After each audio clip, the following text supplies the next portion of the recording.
Hello mga lods, nandito na po tayo sa sa bayan ng Dagupan. Yun, nakarating na tayo, awan ng Diyos.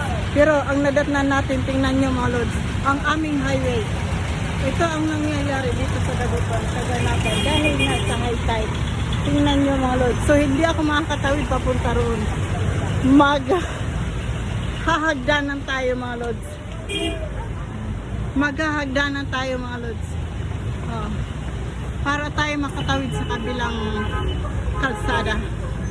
Oh. Hagdanan mga lods. Ayun, ang nangyayari doon sa ibaba. Diba mga lods? Ha? Ano ba? Ito ang aming Dagupan City. City na po ito. Kaya ngayon, ang mga kalsada ng Dagupan City ay dinidevelop. Pinatataasan ang mga kalsada namin dahil ito nga baha mga lods, baha na baha sa kabila. Oh, diba? Kaya tayo tumawid dito sa overpass para tayo makatawid sa kabilang kalsada, kasi pag hindi yung ating traversios ay lalangoy sa baha. Yan mga lods. Dito na tayo sa Dagupan City. Dagupan. Sa bayan ng Dagupan. Nakababa na tayo sa motorboat mga lods.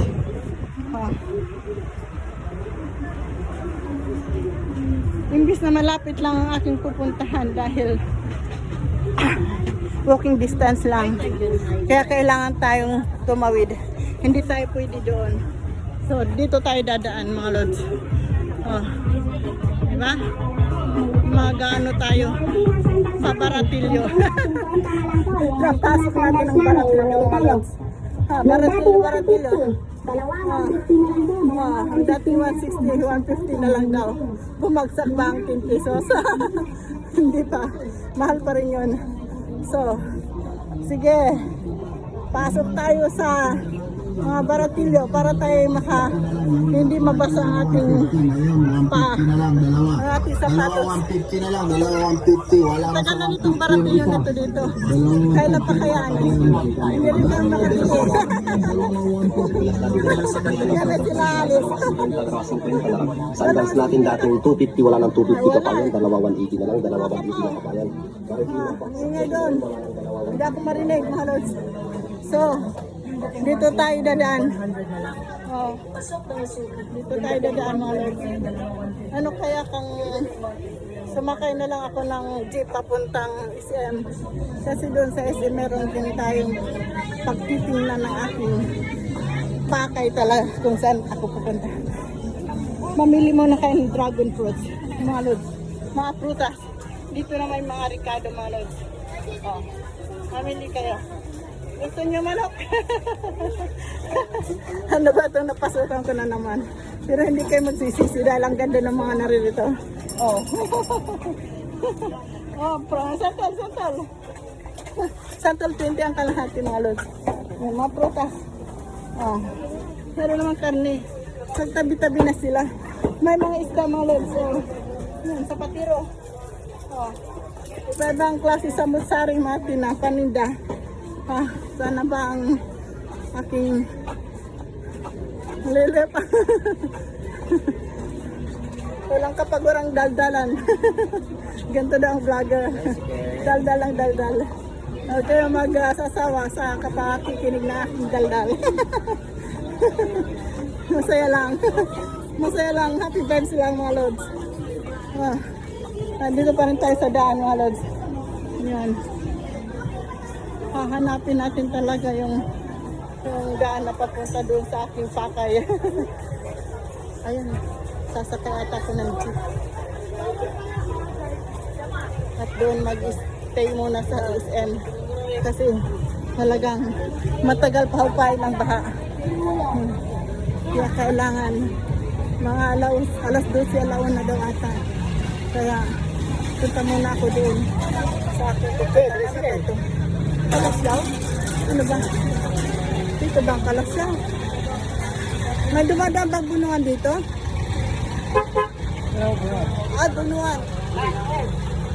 SM. Oo, sige. SM tayo mga Lods. SM. Okay. Ayun. Napalayo ako ng palayo mga Lods. Hindi na doon na ako pupunta sa aking binabaan. Dahil sa may tubig. Kaya lalayo tayo. Sakay tayo ng jeep mga Lods. O, behind jeep tayo. Diba mga Lods? Ganito lang talaga ang buhay parang life. So,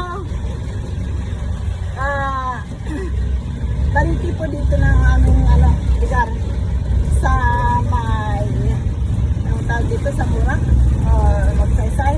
Pupunta tayo sa SM doon sa malayo-layo dito. So, samahan niyo ako mga Lods. Ay, hindi na. Huwag niyo na samahan. Diyan lang kayo, panoorin niyo lang mamaya. Ganun lang talaga mga Lods talaga. Ganito talaga ang pag may baha. Pag malalaki ang tubig. Pag nasabayan po ito ng ulan, naku po, lalong tataas ang tubig, ang baha dito sa aming lugar. Ganun din po sa aming barangay. Talagang nakakaawa. Ayaw po. Kahit po, dahil sa ang nangyari po nito, hindi po ito ganito nung maunang panahon. May balik natin ang history. Wala na mahilig sa history dyan.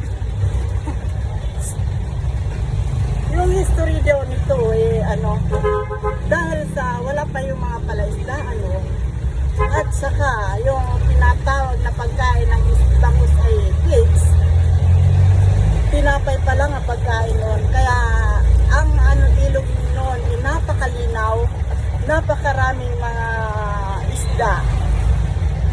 Pero nung nauso na itong kids na tinatawag na pagpapakain sa bangus, naku po, kasi ang kids pag itinaya ng